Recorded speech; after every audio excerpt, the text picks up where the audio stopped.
Okay, perfect. Eh, Thank you so Yeah. much, Jin. You can fire away.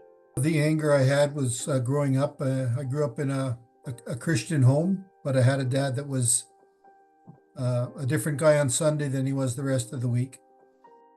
I remember punching holes in the walls, and just mad. And then all of a sudden I'd put a picture over the hole till I could fix it. Even when I was younger, like I was a bully, I would bully and beat up kids for no reason at all. And I didn't know why I was doing it, but I had so much anger inside me that was my way of releasing it. I was an athletic kid. I was very good in sports, and I had an opportunity when I was 14 to try out for the junior hockey team in Ottawa.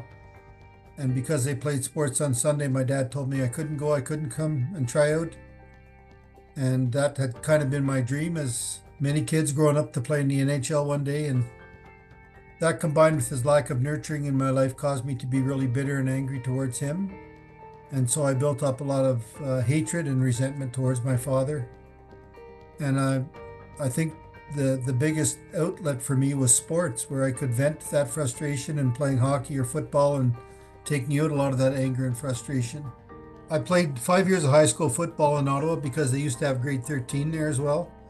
And then I played, 12 years of hockey. And my dad probably saw me play 6 or 7 games in total with both of them sports. I had longings for my dad to come to games, and he never came.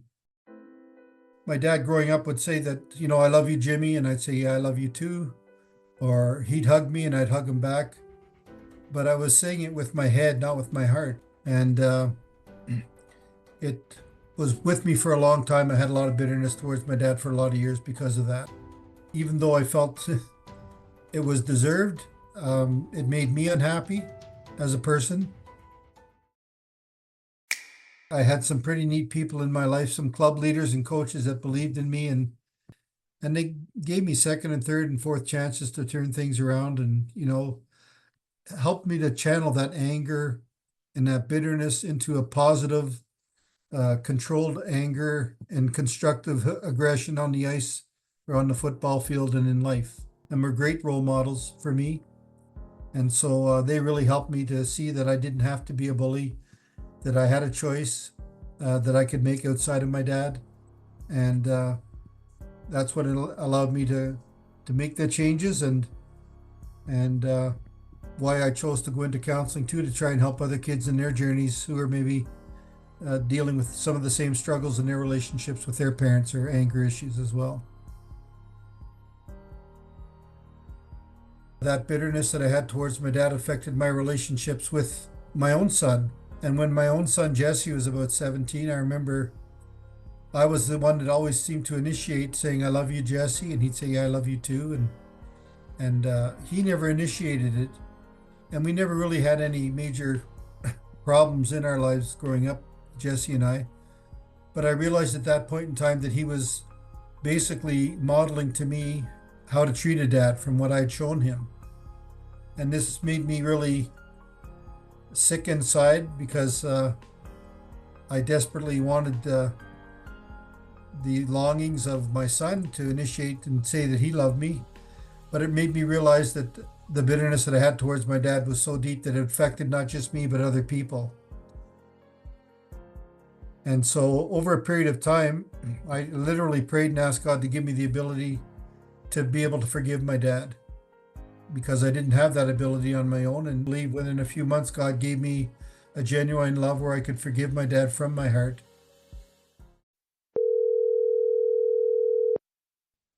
Maybe 40 minutes, and went through all the bitterness, resentment, and things that I had in my life. And at the end, I said, Dad, can you please forgive me for that bitterness I've had towards you all these years?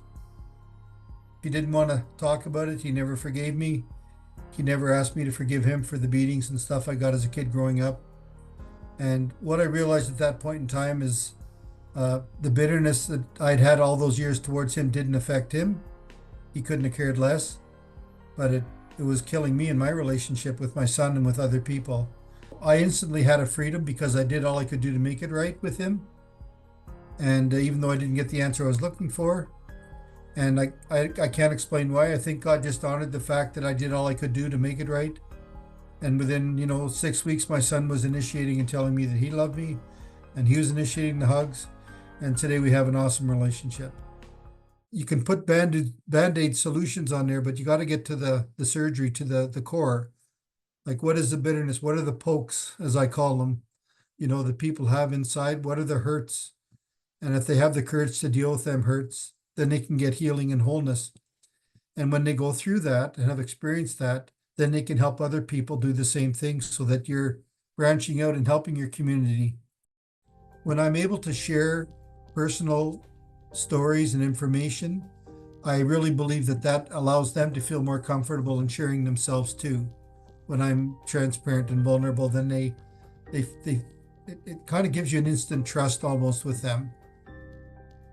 When I started the center in 2010, kids that would come, and then they'd come and they went all the way through high school, and now they're going to college or they're working, and they're coming back and volunteering in the center with the grade 6 to 8, because they see the impact that these people had in their lives, the older volunteers.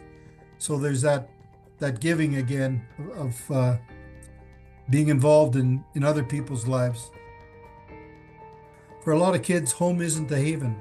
It isn't a safe place. It is, and if they can get other people outside of the home that can be an encouragement to them, that goes a long way for them. When kids come to the center, you pat a kid on the back, or you buy him a Coke, and he follows you around for 2 hours, like it's a big thing. They appreciate that, so kids look up to you. You're like gods to a lot of people that look up to you, especially those that maybe are musicians or they're athletes, or whatever specialty they are in their field. There's a lot of people that look up to you, and don't take that for granted. Make time for the little kids, just like somebody made time for you. It doesn't take much to make somebody's day.